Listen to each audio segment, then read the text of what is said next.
बताते हैं कि साबुत मूंग के द्वारा, साबुत मूंग, एक हनुमान चालीसा का पाठ करो, एक रख दो यूं, फिर पाठ करो, फिर यूं रख दो, फिर पाठ करो, फिर एक रख दो।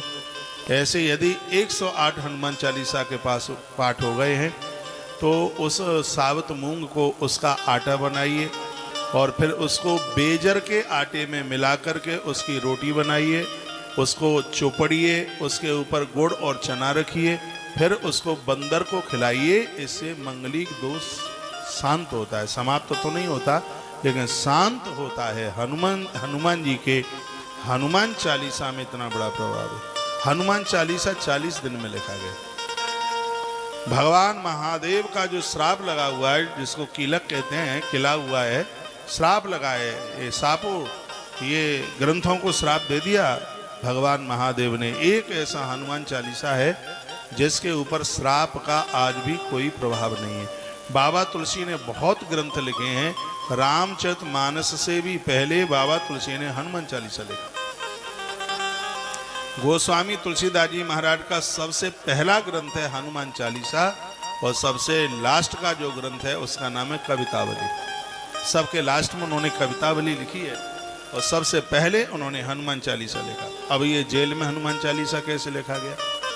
बात उस समय की थी जिस समय अपने गुरुदेव से राम कथा हनुमान जी गोस्वामी तुलसीदास जी अपने गुरुजी से राम कथा सुन रहे थे। इनके गुरुदेव का नाम है नरहरि दास। ये यूपी में एक जगह है, एटा के पास है। वहाँ के लोग यदि यहाँ बैठे होंगे तो उनको पता होगा।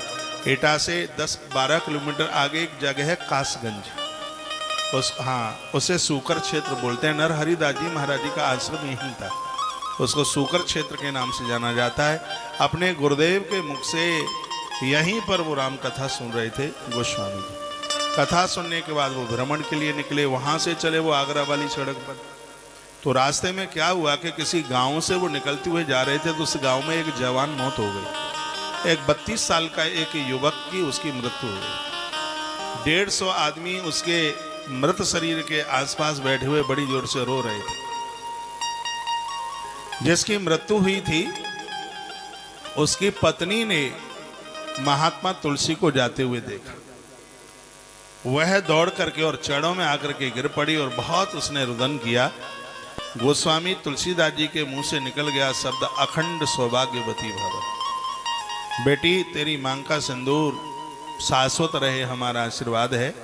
तो निकलते हुए जा रहे थे तो लोगों ने कहा, महात्मा तुम्हारा तो दिया गया आशीर्वाद है वो तो झुठला गया, उसका तो आदमी मरा पड़ा है। बाबा तुलसी पास आए और कहा कि तुम लोग थोड़ी देर के लिए मेरे साथ कीर्तन कीजिए। 150 लोगों से कीर्तन कराया। श्री राम जय जय राम हनुमान जी का फेवरेट कीर्तन है। बताते हैं 45 मिनट कीर्तन चला। 45 मिनट के तत्पश्चात मरे मुर्दे में चेतना आ गई, मरा हुआ मुर्दा खड़ा हो गया। गोस्वामी जी के मुख से एक जयकारा निकला, सियावर रामचंद्र की जय। ये सबसे पहला ये जयकारा है वो बाबा तुलसी के मुख से उसी समय निकला, सियावर रामचंद्र की जय। मुर्दा जिंदा हो गया, मरा हुआ व्यक्ति जिंदा हो गया। पूरे देश में ये बात हवा की तरह फैल गई तो बाबा तुलसी के द्वारा एक मृत व्यक्ति जिंदा हो गया। बहुत बड़ा प्रचार हुआ उस समय में और बात तो बहुत बड़ी थी, वो साधारण बात नहीं थी। उस समय अकबर का शासन था। अकबर के दरबार में रहने वाले किसी व्यक्ति ने सूचना अकबर को दी, कहा हिंदुओं में एक ऐसा महात्मा है, भगवान राम का इतना बड़ा भगत है कि जिसने एक मरे मुर्दे को जिंदा कर दिया। फतेहपुर सीकरी में उसकी गद्दी लगती थी उसकी। तो उसने गोस्वामी जी को बुलाया, बाबा तुलसी को सूचना उसने भिजवाई कि ऐसे ऐसे बादशाह ने याद किया। गोस्वामी तुलसीदास जी ने कहा कि हम तो अनुष्ठान में बैठे हैं, क्योंकि बाबा तुलसी कोई सरकारी महात्मा तो था नहीं, हाँ चापलूस तो करने वाला वो था नहीं। उसने कहा मैं आ नहीं पाऊंगा, मैं इस समय भगवान के किसी विशेष कार्य में हूँ। तो अकबर को बहुत बुरा लगा और अकबर ने अपने अनुयायियों को भेजा, जबरदस्ती से तुलसीदास जी को उठवाकर और फतेहपुर सीकरी की जेल में ले जाकर के बंद कर दिया। निर्दोष, कोई भी उनकी कोई गलती नहीं थी, बस ये था कि उसके हुक्म को नहीं माना, उनको जेल खाने में बंद कर दिया। अब तुलसी ने सोचा कि जेल में तो हम लगी गए हैं, करें क्या? तो पहले दिन में उन्होंने एक चौपाई लिखी, दूसरे दिन में दूसरी चौपाई लिखी, 40वें दिन में उन्होंने लास्ट की चौपाई लिखी। लास्ट की चौपाई क्या थी?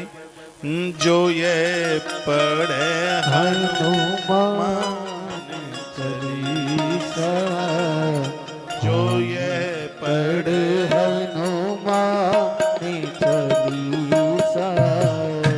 होए सुख साखी गौरीसा। जो यज पढ़े हनुमान चालीसा, जो यज पढ़े हनुमान चालीसा, होए सुख साखी गौरीसा। जो यज पढ़े हनुमान चालीसा, होए सुख साखी गौरीसा। कहते हैं जो हनुमान चालीसा को पढ़ेगा, इसके साक्षी भगवान महादेव हैं, उसका भजन सिद्ध हो जाएगा, उसकी आराधना को भगवान स्वीकार कर लेगा। उन्होंने 40वीं चौपाई जैसे ही लिखी, उसी समय बादशाह अकबर के भवन के किले के आसपास अनगिनत हजारों बंदर ही बंदर, ये ना पता लगे कि बंदर है कितने। राजा भयभीत होकर के कांपने लगा, डरने लगा कि ये हुआ कैसे, क्या हुआ? तब किसी ने कहा कि हिंदुओं के महात्मा का तुमने अपराध किया है, ये बंदर नहीं, ये सबरे हनुमान जी के रूप हैं, ये तुम्हें जिंदा छोड़ेंगे नहीं। अकबर घुटुअन पड़ गया और हाथ जोड़ करके कहने लगा कि यदि तुम हनुमान हो तो बस मुझे इतना सा रास्ता दे दो कि मैं माफी मांगने के लिए महात्मा के चरण तक मैं पहुंच सकूं। बंदर दोनों तरफ से रास्ता देकर इधर उधर हो गए। अकबर जेल में पहुंचा, गोस्वामी जी के चरणों में लंबा होकर के लेट गया और खूब रोया, कहने लगा मुझसे गलती हो गई है, मुझे क्षमा कर दो। बाबा तुलसी ने कहा कि आज ही फतेहपुर सीकरी छोड़ करके चला जा, नहीं तो तेरे माथे के टुकड़े टुकड़े हो जाएंगे, और जब तक जिंदा रहे तब तक लौट करके यहाँ दोबारा आना मत। वहीं से अकबर ने दिल्ली को अपनी गद्दी बनाया, जब तक जिंदा रहा वो फतेहपुर सीकरी लौट करके नहीं गया। हनुमान चालीसा की रचना यूपी के फतेहपुर सीकरी, भरतपुर रोड पर पड़ता है ये स्थान। आगरा से आप भरतपुर के लिए जाएंगे तो यह शहर रास्ते में पड़ता है, फतेहपुर सीकरी। और वहां के जेल खाने में हनुमान चालीसा लिखा गया है, जो 40 चौपाइयां हनुमान चालीसा की नित्योच्चारण करते हैं। चमेली के तेल की जोत जलाकर हनुमान चालीसा का पाठ किया जाए, कितना भी बड़ा सरकारी के झूठे मुकदमे लगे हुए हैं, लोग उससे मुक्त हो जाएंगे। जेल से बाहर करने के लिए तो लिखा ही गया था हनुमान चालीसा, बड़ा अद्भुत है। कष्टों से मुक्ति के लिए तो लिखा ही गया था हनुमान चालीसा। जो बहुत ज़्यादा दिक्कत, बहुत ज़्यादा कष्ट में हैं, तो हनुमान चालीसा का पाठ, संध्या के समय में सुंदरकांड का पाठ और भोर के समय में हनुमान चालीसा का पाठ बड़ा प्रभावी है, बहुत ही ज़्यादा। यूँ तो चाहे जब कीजिए, लेकिन संध्या काल में ऐसा बताते हैं कि सुंदरकांड का पाठ घृत का दिया जलाकर बड़ा प्रभावी है। हनुमान चालीसा का पाठ चमेली के तेल की जोत जला करके कीजिए, एक अनुष्ठान के रूप में कीजिए, आनंद हो जाएगा। ज़्यादा नहीं, 11 हनुमान चालीसा का पाठ 11 दिन कर लीजिए, सगरे काम बिगड़े हुए बिल्कुल बन जाएंगे। इतना बड़ा प्रभाव हनुमान चालीसा का है। हनुमान जी बड़े प्रसन्न होते हैं। कल भी मैंने निवेदन किया था, अकौए के पत्ते की माला पहनाकर हनुमान जी को चमेली के तेल की जोत जलाकर यदि उनको हनुमान चालीसा सुनाया जाए, किसी ने जादू टोना टोटका उल्टा पुल्टा कर दिया है, सबसे मुक्ति मिल जाती है। हनुमान जी की पूजा तांत्रिक रूप में नहीं, उसको सात्विक रूप में कीजिए। तुलसी की माला पहनकर, रुद्राक्ष धारण करके, सात्विक होकर हनुमान जी की पूजा करने वाले लोग लहसुन प्याज तक का परहेज करते हैं। लाल वस्त्र पहन करके, धुले हुए वस्त्र पहन करके और उनका पाठ किया जाए, उनका बंधन पूजन किया जाए, तो बजरंगी को प्रसन्न होने में बिल्कुल देर नहीं लगती। हनुमान जी की बड़ी से बड़ी पूजा 27 दिन में सिद्ध हो जाती है। और वर्तमान समय में इस कलिकाल में तो एक वरदान है हनुमंत लाल, जो सतवार पाठ कर कोई छूटे हैं बंदे महासुगोई। 100 पाठ हनुमान जी के सत्यता के साथ पवित्र मुख से कर लिए जाए तो संसार के संपूर्ण भवबंधनों से व्यक्ति अलग हो जाता है।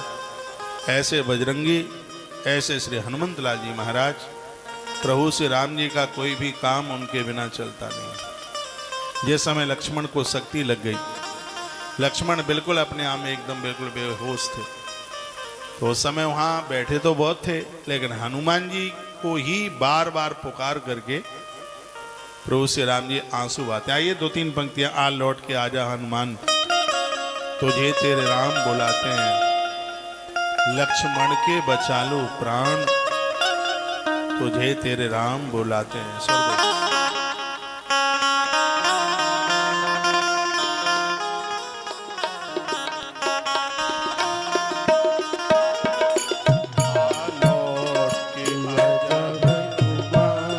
तुझे श्री राम बुलाते हैं। आलोक के अजय हनुमान तुझे श्री राम बुलाते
तेरे राम बुलाते हैं।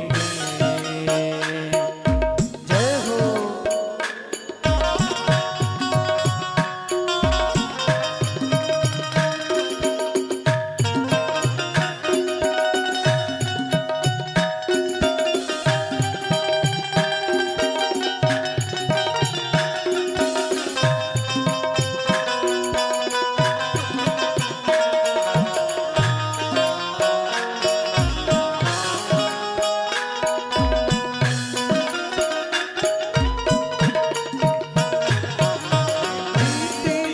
सारी रहने के अब तो क्षण भर में भी ना बाकी।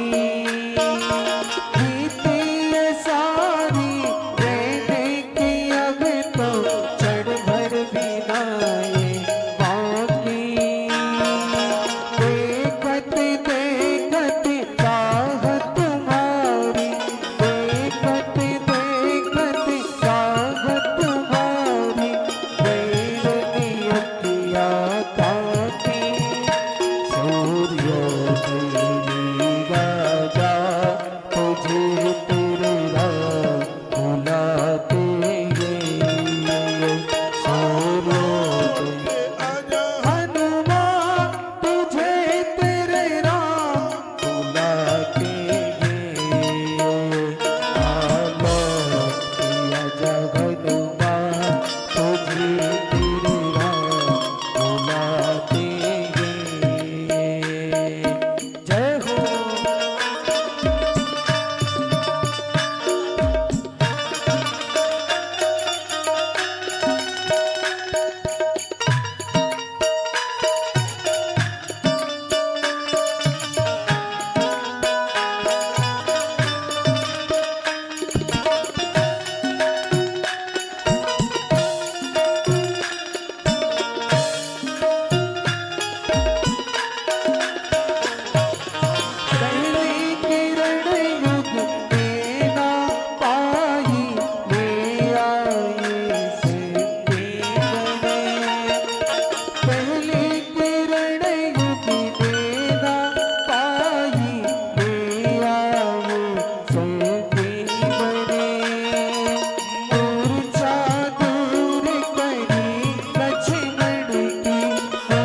विवेक विहार वाले हनुमान जी महाराज की जय। नमः पार्वती पतये हर हर महादेव। जय जय श्री राधेश।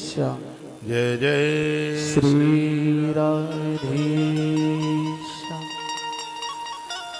ये मनोकामना पूर्ण हनुमान जी है। जो लोग यहाँ से जुड़े हैं वो इस बात का एहसास करते होंगे। मांगने में देर लग सकती है लेकिन बजरंगबली को देने में देर नहीं लगती। कलकाल में संपूर्ण इच्छाओं को परिपूर्ण करने वाले श्री हनुमंत लाल जी महाराज, जिनकी कथा बड़ी अद्भुत है। जिस समय कैप्टन जामवंत ने यह कहा था कि तुम्हें पता है कि तुम्हारा जन्म काय के लिए हुआ, हनुमान जी ने कहा काय के लिए हुआ? का राम काज लगी तब अवतारा, तुम्हारा जन्म प्रभु राम के कार्य के लिए हुआ है। इतना कहा, हनुमान उछल पड़े और कहा जय श्री राम। सुनते ही भय पर्वत आकारा, पर्वत के आकार के हनुमान हो गए। और उनके मुंह से जो शब्द निकला वो राम जी के टोली में कोई ये वाक्य नहीं बोल पाया।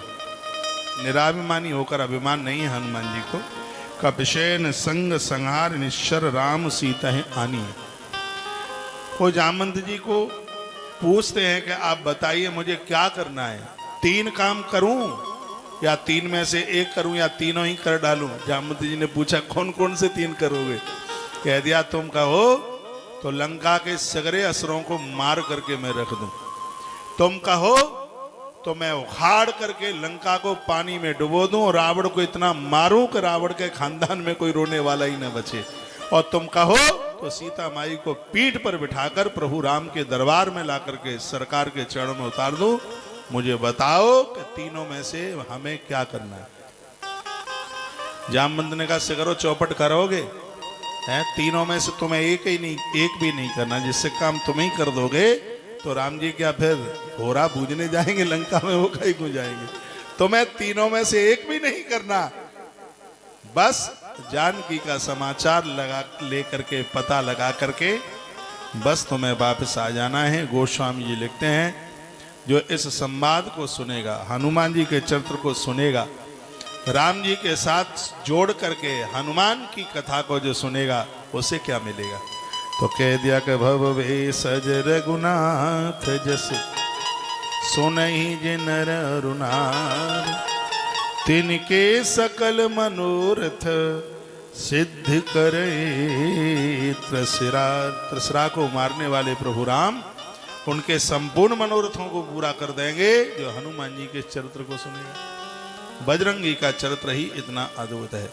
मैंने कल ही आपको निवेदन किया है कि दुनिया राम के गुणों को गाती है, दुनिया राम के नाम का उच्चारण करती है, राम वीर बजरंगबली हनुमंत लाल जी के नाम का उच्चारण करते हैं। महावीर विनुभव हनुमाना, राम जासु जस आप बखाना। चाहे आप बेटा हैं, आप बेटियां हैं। पूज्य स्वामी विवेकानंद जी भी, महाराज जी भी कहना चाहते थे, वो कहते थे कि यदि आप अपनी बुद्धि का विकास चाहते हैं तो भगवान सूर्य के परम शिष्य हैं, राम के परम दूत हैं, ऐसे बजरंगबली श्री हनुमंत लाल जी महाराज जी का नित्य ध्यान कीजिए। आनंद की बात है, स्त्री पुरुष बेटा बेटी कोई भी हो, सबके लिए मौलिक अधिकार दे दिया है बजरंगबली श्री हनुमंत लाल जी का नाम लेने के लिए। उनका नाम लीजिए, उनका मंत्र ओम हम हनुमते नमः, जिसमें शुद्धता पवित्रता सब चीज़ों की आवश्यकता है। हनुमान जी की आराधना साधना, हनुमान जी शीघ्र ही कामों को बना देते हैं। बस अपना खान पान ठीक रखिए, संयमित जीवन जीना है, बजरंगबली सब कुछ आनंद कर देंगे, किसी भी चीज़ की कोई कमी नहीं रहने देंगे। नीलोत्पल तन श्याम काम कोटि शोभा अधिक, सुनियता सुगुण ग्राम जा सुनाम अग खग वधिक। जैसे वधिक पंछियों को मार डालता है, उसी प्रकार से हनुमान जी का नाम, प्रभु श्री राम जी का सुयस चरित्र हमारे पाप रूपी पंछियों को समाप्त कर देता है। मैं तो कहूँगा आप रोज नहीं कर पाते हैं तो प्रदोष वाले दिन, आप पहली बार सुनेंगे, प्रदोष वाले दिन आप सुंदरकांड का पाठ जरूर कीजिए। एक विशेष किसी अनुष्ठान को पूरा करने के लिए, किसी विशेष संकल्प को पूरा करने के लिए प्रदोष वाले दिन हनुमान चालीसा का पाठ कीजिए। प्रदोष वाले दिन मैं करता हूँ ना, इसलिए करता हूँ, मेरा संकल्प अब किसी से छिपा नहीं है। 1,00,000 गौ माता का संकल्प बहुत जल्दी से पूरा हुए। प्रदोष काल में मैं हनुमान चालीसा, सुंदरकांड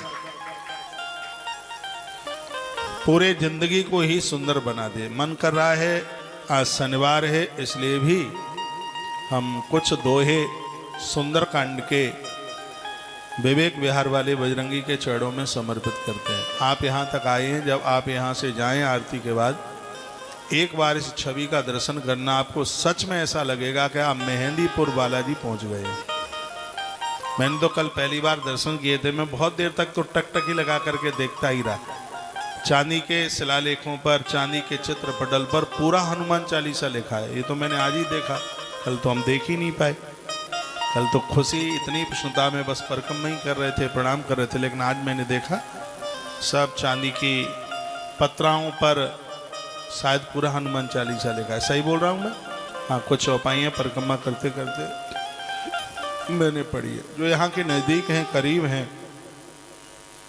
वो तो यहाँ दर्शन कर ही पाएंगे, लेकिन जब भी मैं विवेक विहार के अगल बगल से निकलूंगा तब बालाजी हनुमंत लाल जी महाराज जी का दर्शन जरूर करूंगा। मैं दिल्ली में बहुत आता हूँ, सबसे ज्यादा तो दिल्ली में ही आता हूँ। दिल्ली के लोग बहुत अच्छे हैं, धार्मिक हैं, पारमार्थिक हैं, सब जगह के लोग यहाँ बसते हैं। आपके मुंह की बड़ाई नहीं है। मैंने देश में बड़े बड़े अनुष्ठान आयोजन किए हैं, लेकिन जब से दिल्ली में मेरा आना कई वर्षों पहले हुआ है, जब से दिल्ली में आना हुआ है, तब से पीछे मुड़ करके नहीं देखना पड़ा। इतने बड़े बड़े काम हुए हैं, किसी को जलन नहीं हो। मैं बॉम्बे में दिल्ली की बड़ाई कर रहा था तो वो कह रहे थे कि ऐसा लग रहा है कि भारत का खा करके कोई पाकिस्तान की बड़ाई कर रहा हो। मैंने कहा ऐसी बात नहीं है, ऐसे प्रमाण मत दीजिए, दिल्ली दिल वालों की है। यहाँ सच में बहुत लोग उदार हैं। दुनिया में सबसे ज़्यादा कथाएं दिल्ली में होती हैं। हर मंदिर में देखिए, आसपास देखिए। हमारे श्री वृंदावन में उस वक्ता की बड़ी वैल्यू है जिसका कब्जा दिल्ली के ऊपर है। हाँ, दिल्ली ऐसी। पूज्य श्री डोंगरे जी महाराज के शिष्य होते थे पूज्य कमलेश जी महाराज। हो सकता है इनमें थोड़ी ढलती हुए उम्र के लोग बैठे होंगे तो वो उन्हें जरूर जानते होंगे। पूज्य श्री कमलेश जी महाराज डोंगरे जी महाराज के शिष्य होते थे और वो दिल्ली में बहुत आते थे। वो दिल्ली की बड़ी महिमा का वो गायन करते। ये इलाका बड़ा पावन है। बहुत समय पहले यहाँ विवेक विहार में पूज्य श्री विजय कौशल जी महाराज जी की कथा चल रही थी। अब ये तो मुझे नहीं पता है कि कहाँ कौन से इलाके में। मेरे गुरुजी की कथा चल रही थी कैलाश नगर। यही है कैलाश नगर, यमुना पार है, गांधीनगर के पास। वो है महावीर स्वामी पार्क, बिल्कुल गांधीनगर, कैलाश नगर ही है, क्या नाम है उसका? हाँ यही है। तो वहाँ मेरे गुरुजी की कथा हो रही थी। टाइम काफ़ी हो गया है, ये मैं चर्चा कर रहा हूँ मेरे हिसाब से 1998 की बात होगी, पुरानी बात है। तो उनकी ये धर्म महाराज जी की, विजय कौशल जी महाराज जी की राम कथा थी।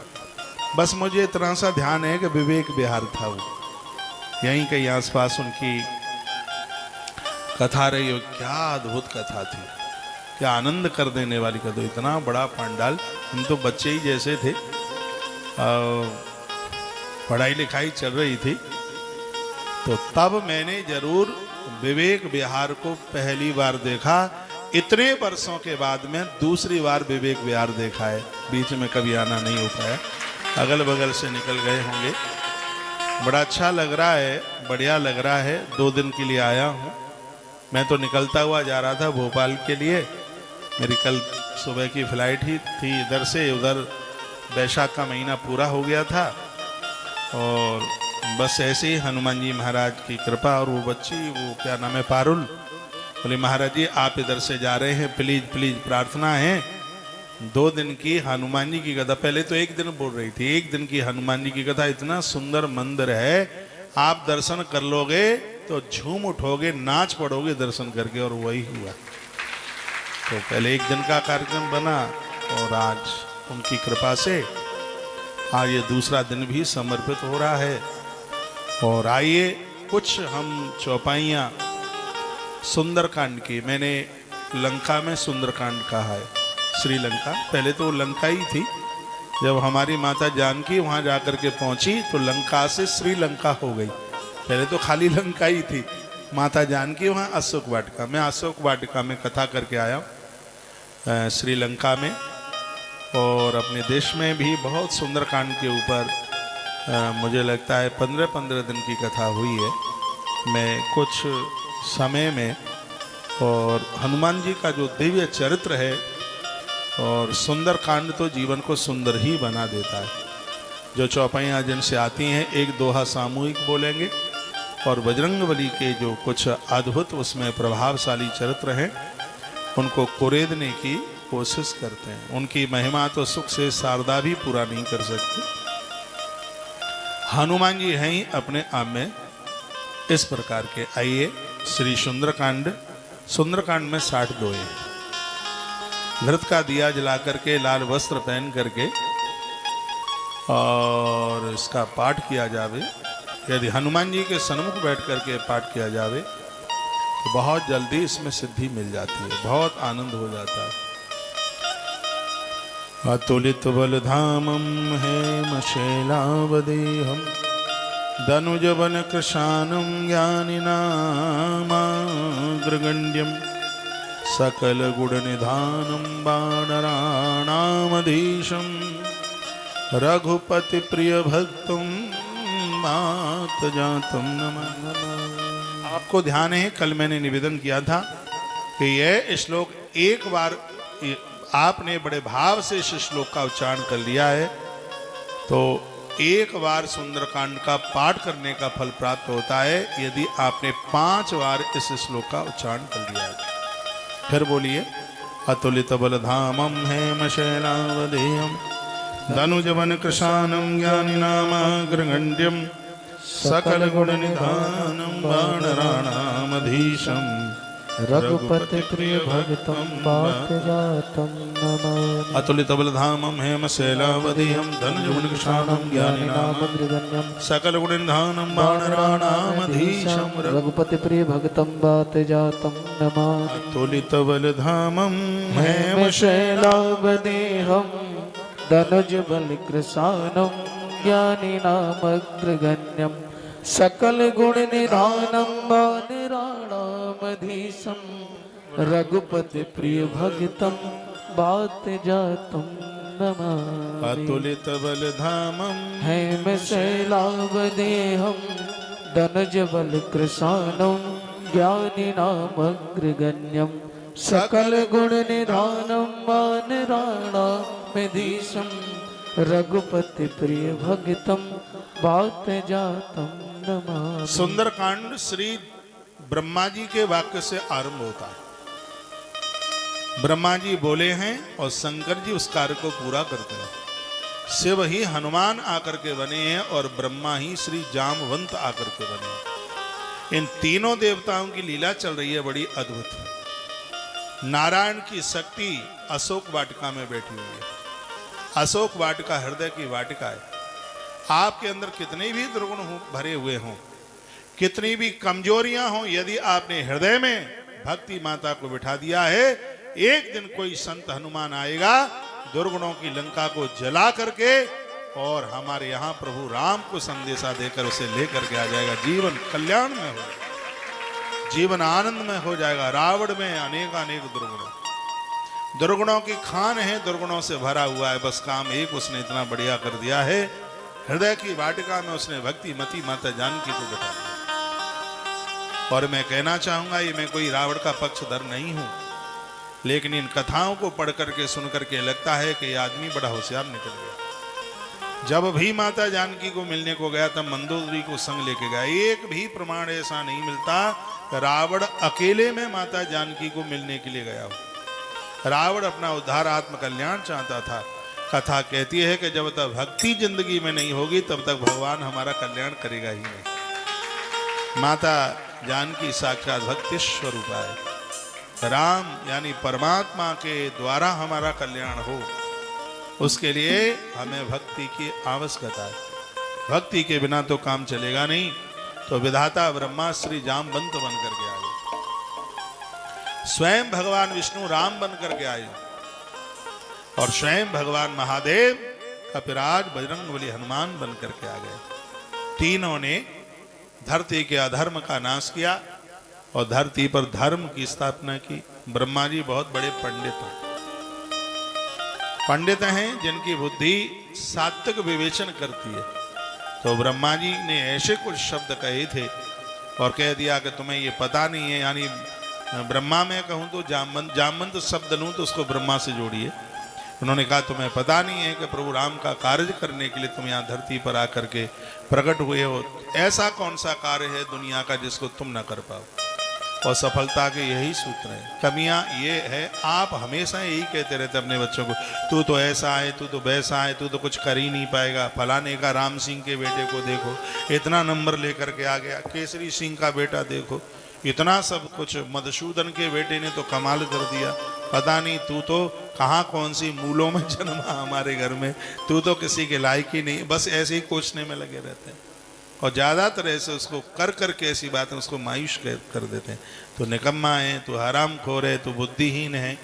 अरे ये शब्द बोलना चाहिए, हमारा बेटा किसी से कम थोड़े ही है। अब की बार थोड़े कम रहेगा ये नंबर, अब की बार ज़्यादा लेके आ जाएगा। बस आवास बेटा बेटा बस, और थोड़ी सी मेहनत करके बच्चा आगे बढ़ जाएगा। लेकिन आदत ऐसी पड़ गई है बस कोसने की, बस कोसते ही रहेंगे। बस कोसते ही रहेंगे। यहाँ देखिए जामवंत जी ने जो बातें कही हैं वो बड़ी अद्भुत। एक कुर्सियां बहुत गलत लगी हैं, वैसे भी जगह छोटी होती है, कल भी कम पड़ गई थी। कुर्सियां तो बाहर दीवार से सटके लगानी चाहिए थी, और मैं आते बोलना ही भी वाला था, नहीं बोल पाया। अब बीच की गैलरी में बिठा दीजिए, थोड़ा थोड़ा आगे आ जाओ। जो आगे बैठे हैं वो वहीं रहेंगे, बीच में जो गैप है ऐसे बैठे हो जैसे बाबा सुबह जा घर में टांग पसारे बा घर में। हाँ। थोड़ा थोड़ा आ जाइए आगे।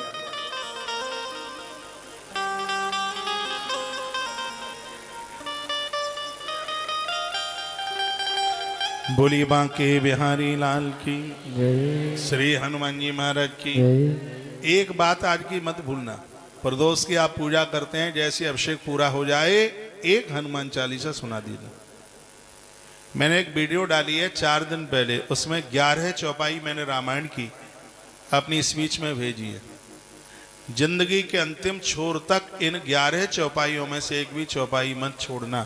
जो इन 11 चौपाइयों का रोज पाठ करता है उसको संपूर्ण एक रामायण का पाठ करने का फल प्राप्त होता है। मैंने चुनिंदा 10 चौपाई रामायण की हैं और एक चौपाई हनुमान चालीसा की है उसमें। जय जय जय हनुमान गोसाई कृपा करहु गुरुदेव की ना, ये चौपाई वहाँ से ली है। और 10 चौपाई मानस की है। ये 4 दिन पहले की वीडियो तुलसी तपोवन यूट्यूब चैनल पर है, उसको आपको टाइम मिले समय मिले तो जरूर आप पढ़ लीजिए। मैं प्रदोष काल में सुंदरकांड की बड़ी महिमा है, लेकिन उतना समय टाइम नहीं मिल पाता है, तो हम हनुमान चालीसा पढ़ लेते हैं। इससे आपके संकल्पों की पूर्ति होगी, ऐसे संकल्प पूरे होंगे। आइए। जामवंत के बचन सुहाए, जामे बंदे के बचन सुहाए, सुनि हनुमत हृदय अतिभाए। जामे बंदे के बचन सुहाए, जामे बंदे के बचन सुहाए,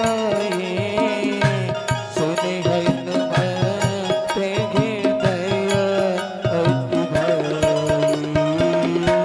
जामे बंदे के बचन सुहाए, सुनि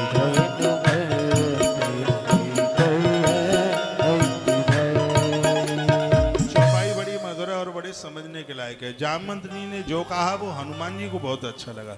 इसका मतलब है कि भगवान के बारे में जो भी कोई कुछ कहे वो हमें बहुत अच्छा लगना चाहिए। अवध में 22 जून से लेकर के 30 जून तक विराट आयोजन श्री राम कथा का है, और पहली बार अयोध्या में हनुमान जी महाराज की कृपा से, मेहंदीपुर बालाजी भगवान की कृपा से, और यह सौभाग्य प्राप्त हो रहा है कि अवध में श्री राम कथा का गायन करने का अवसर प्राप्त हो रहा है। और यह आयोजन श्री जीवनदास जी अरोड़ा बांकेबारी कैटर्स रोहिणी दिल्ली से ही हैं। आप सबको न्योता देने के लिए आए हैं, इधर बैठे हैं। मेरी पवित्र व्यासपीठ से आपका बड़ा आदर है, बड़ा मान है। बहुत बड़ा आयोजन है, बहुत बड़ा अनुष्ठान है। आप वहाँ आएँ तो अपनी अपनी रामायण जरूर लेकर के आएँ। ऐसा प्रोग्राम रखा है कि सामूहिक लाइव टेलीकास्ट प्रसारण है कार्यक्रम का। सुबह पहले हम रोजाना 8 बजे से लेकर के 11 बजे तक सामूहिक पाठ करेंगे। 9 दिन में पूरी रामायण पूरी करेंगे राम जी के धाम में, और रामायण का पूरा पाठ, नवाहन रामायण, ये तो बहुत बड़ी बात हो जाएगी। अपनी अपनी रामायण आप लेकर के आइएगा। 9 दिन में पूरा नवाहन पारायण कर देंगे। 30 तारीख को भी होगा पाठ सुबह, उस दिन जल्दी होगा, उसी दिन पुरावती समापन सब कुछ उधर ही उसी दिन है। तो 9 दिन में पूरी रामायण अवध में पूरी होगी। कथा के टाइमिंग्स 3 बजे से हैं। सुबह के समय में रामायण होगी और 9 पारायण होंगे। तो अपनी अपनी रामायण लेकर के आइए।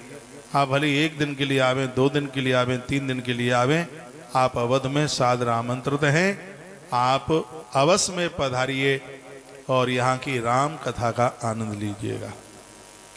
श्री अरोड़ा जी का बड़ा बड़ा आदर है, उनका मान है। ईश्वर ने उन्हें यह संकल्प दिया है, ये भगवान की प्रेरणा के बिना तो ये सब कुछ होता नहीं। हमारे मध्य में भाई परीक्षित गोयल आश्रम का एक युवा कार्य करता है और आश्रम की कहाँ भाई तुम? आश्रम की संपूर्ण गतिविधियों से जुड़ाव है। मेरी पवित्र व्यासपीठ से बड़ा आदर है। माने भाई सनी अरोड़ा, भाई दीपक अरोड़ा, सबके लिए बहुत आदर। एक बार जयकारा लगाइए, बोलो बांके बिहारी लाल की, श्री हनुमंत बलवंत महाराज की जय जय श्री राम। तो मैं यहां से कुछ निवेदन कर रहा था। बड़ी अद्भुत बात यह थी कि जब आपके बीच में कोई भगवान की चर्चा करता है तो हम उसके द्रोही न बने, मुंह न लटकाए, उसको ठीक से सुने ही नहीं, उसको सुन करके हम प्रसन्न हो जाए। कोई कथा का पंपलेट मिल जाए, उसे छाती से लगाओ, माथे से लगाओ, घर ही करके जेब में रख लो, उसे घर लेकर के जाइए।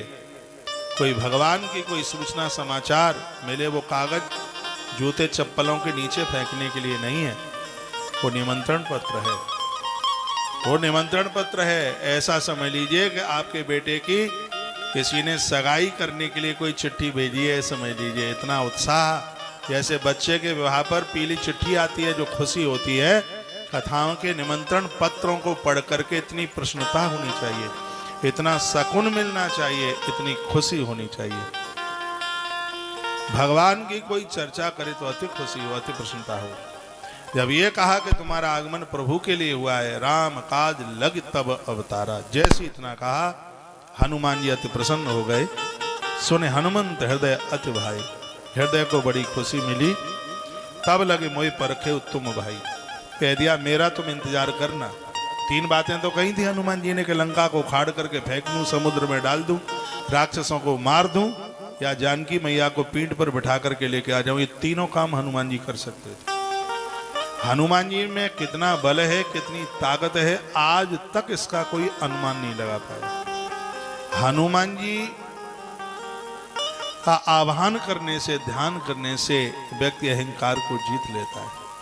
यदि सच में वो हनुमान का भक्त होगा तो विनम्र होगा। सत्य में हनुमान जी का भक्त होगा, उसके अंदर विनम्रता होगी, उसके अंदर अहंकार नहीं होगा। तो यदि अभिमान आ जाएगा तो बजरंगी उसे अपने पास रहने ही नहीं देगा।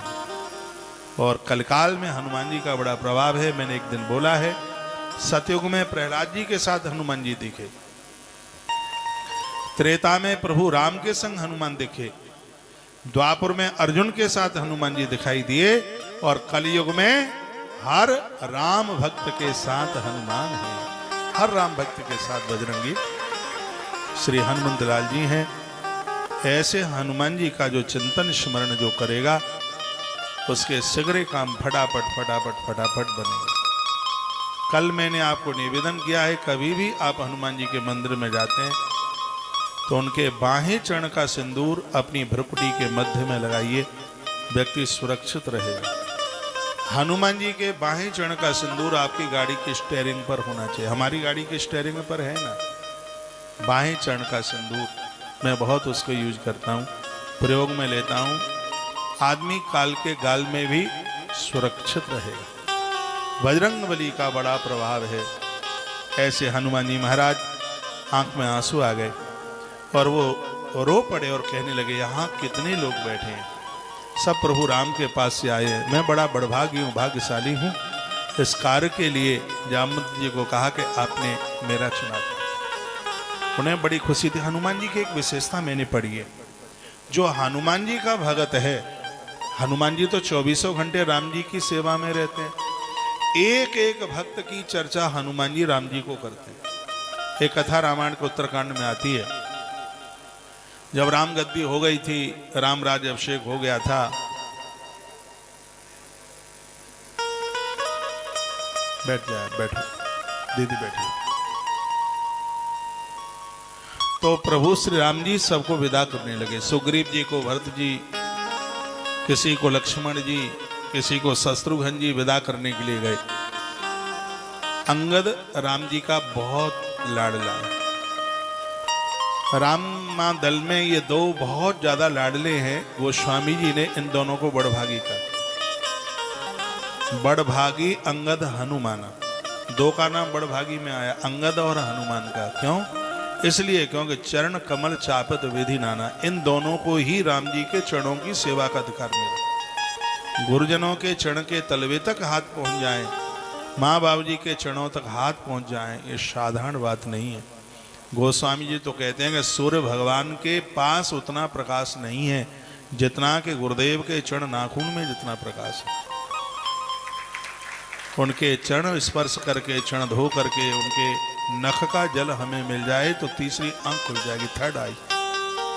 इतना बड़ा प्रभाव है, ये संभव हो नहीं पाता है, ये बड़ी महिमा है इसकी। जिस नारी को गर्भ में संतान रुक नहीं पाती, समाप्त हो जाती है, उस समय बताया जाता है किसी तपस्वी महापुरुष महात्मा का, किसी ब्राह्मण का पहना हुआ यदि वस्त्र उसके तकी के नीचे लगा दिया जाए तो बच्चा सुरक्षित जन्म ले लेगा, उसकी मृत्यु नहीं होगी। ऐसा हमारे ग्रंथों में वर्णन, बहुत बड़ी महिमा है। एक बार जयकारा लगाइए, बोलिए श्री हनुमान जी महाराज की जय। नमः पार्वती पतये हर हर महादेव। जय जय श्री श्री राधेश्याम। तो हनुमान जी जब प्रभु राम जी की सेवा में रहते हैं तो एक एक भक्त का वो नाम लेते हैं। जब प्रभु राम जी ने हनुमान को कहा, हनुमान बड़भागी है, अंगद बड़भागी है, राम जी के चरणों की सेवा मिली है। बड़भागी अंगद हनुमाना, चरण कमल चापके विधि नाना, चरण कमल चापके विधि नाना। ये दोनों बड़भागी हैं क्योंकि राम जी के चरणों की सेवा मिलेगी। तो अंगद जा रहे थे तो प्रभु राम का मन बड़ा मायूस हो रहा था, उदास हो रहा था। तो प्रभु श्री राम जी ने हनुमान को कहा, हनुमान बेटा अंगद को विदा करके तुम आओ। राम जी चले अंगद को विदा करने के लिए। जैसे ही अयोध्या की सीमा के बाहर निकले, गले मिले दोनों। अंगद बहुत रोए।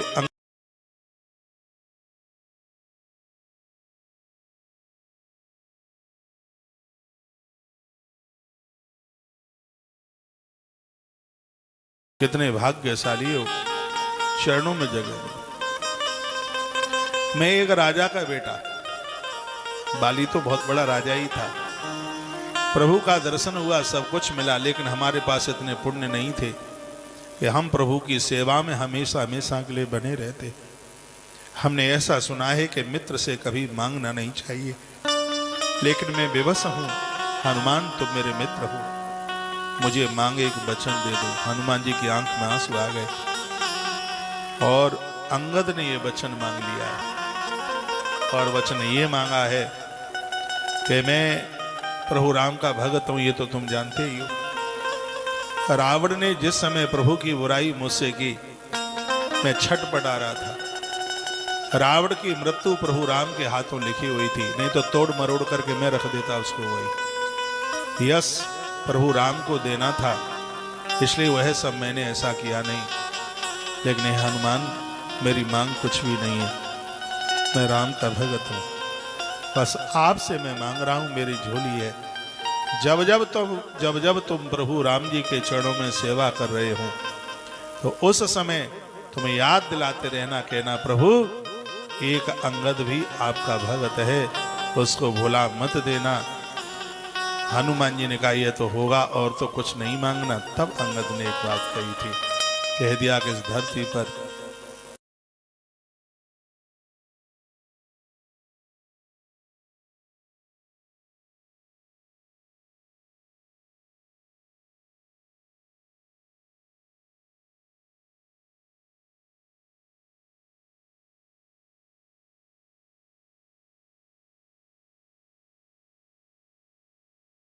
निवेदन कर रहा था कि वर्ष का सबसे बड़ा मंगल जेठ में पड़ता है, जिसको बड़वा मंगल कहते हैं, जिसको बूढ़ा मंगल कहते हैं। इसलिए कहते हैं कि राम जी और हनुमान जी की मुलाकात ज्येष्ठ मास में मंगलवार के दिन हुई है। और प्रभु श्री राम कहते हैं कि जेठ के मंगलवार को जो मेरे हनुमान को पूजेगा, राम उसके ऊपर कृपा का साबुन बरसा देगा।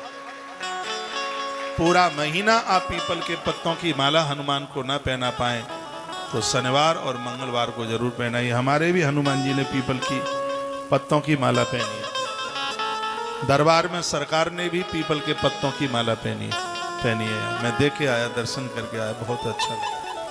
सगरे काम बनेंगे, फटाफट फटाफट फटाफट बनेंगे, आनंद होगा। इन दिनों में उन हनुमान जी को ज्यादा पूजा जाता है जहां हनुमान जी एक वृद्ध रूप धारण किए हुए, रामायण पढ़ रहे हैं, कथा सुन रहे हैं। हमारे मंदिर में वही तो हनुमान जी बैठे। जब मेरी व्यासपीठ पर हनुमान जी होते हैं तो यहाँ हाथ में पहाड़ लिए हुए हैं, वो हनुमान जी नहीं है। जो हनुमान जी बिल्कुल मौन होकर के बैठे हैं, एक दिव्य मुद्रा में बैठे हुए हैं और उस समय वो जप कर रहे हैं, कथा सुन रहे हैं। ऐसी छवि बजरंगी की दिखा दूं आप।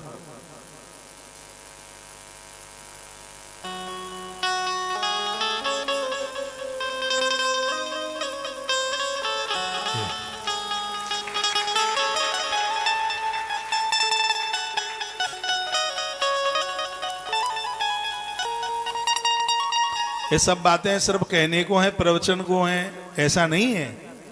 ये जो भी मैं कोई ग्रंथ में पढ़ लेता हूं तो सबसे पहले उसको शुरू कर देता हूं, उसके बाद में फिर आपको बोलता हूं। मेरी व्यासपीठ पर ऐसे बजरंगी हनुमान जी हैं जो सबके ऊपर कृपा हाथ आशीर्वाद दे रहे हैं उस मुद्रा में।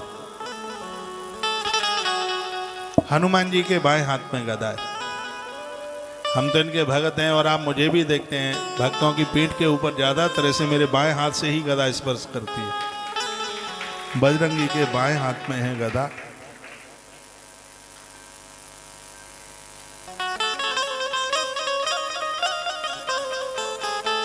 मेरे निवेदन पर कुछ ही दिनों के लिए आप एक घी का दिया जला करके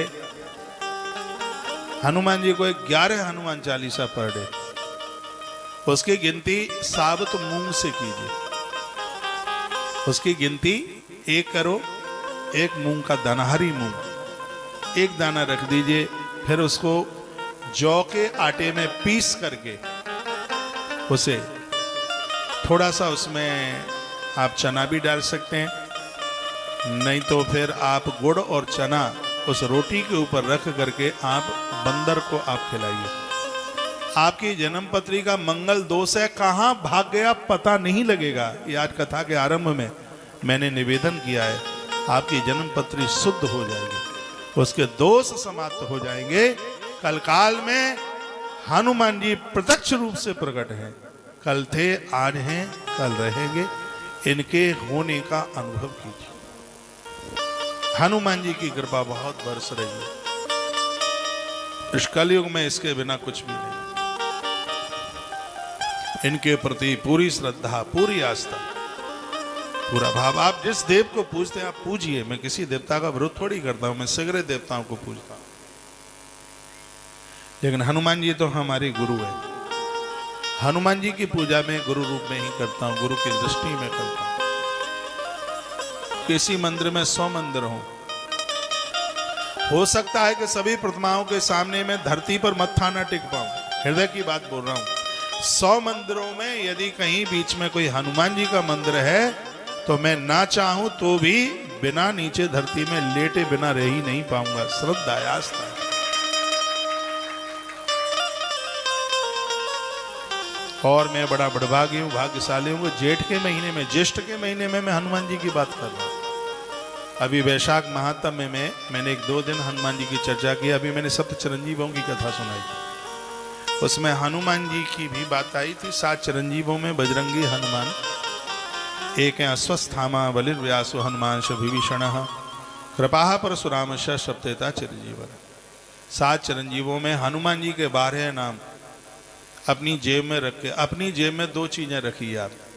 एक हनुमान जी के 12 नाम, संकट से बचोगे, और एक कौड़ी अपने जेब में और रखिए। चमड़े का कुछ भी ना हो, शुद्ध हो, उसमें कौड़ी रखिए, आपकी जेब नहीं कटेगी, आपका व्यर्थ पैसा खर्च नहीं होगा, आपकी जेब के ऊपर डकैती नहीं पड़ेगी। ये कौड़ी का इतना बड़ा प्रभाव है। ये मैंने अभी एक वीडियो भी डाली है 8-10 दिन पहले। कौड़ी, गोमती चक्र, ये चीजें बड़ी प्रभावशाली है और इनको आदमी ने नहीं बनाया। गोमती नारायण के द्वारा, गोमती चक्र गोमती नदी से प्रकट होता है। नारायण का तप गोमती चक्र के रूप में और स्वयं भगवान महादेव कौड़ी के रूप में प्रकट होते हैं। कौड़ी जो कि जादू टोना टोटका ये सब कौड़ी होने नहीं देते। आइए मैं आगे प्रसंग को आगे के लिए बढ़ाता हूँ। तब लगी मोई पर खेऊ तुम भाई, तब लगी मोई पर खेओ तुम भाई, सही दुख गए बोले फल खाई, सही दुख गए बोले फल खाई। जब लगी सीता देखी, जब लगिया सीता देखी, भैया कान हरस बिसेखी, भैया कान हरस बिसेखी।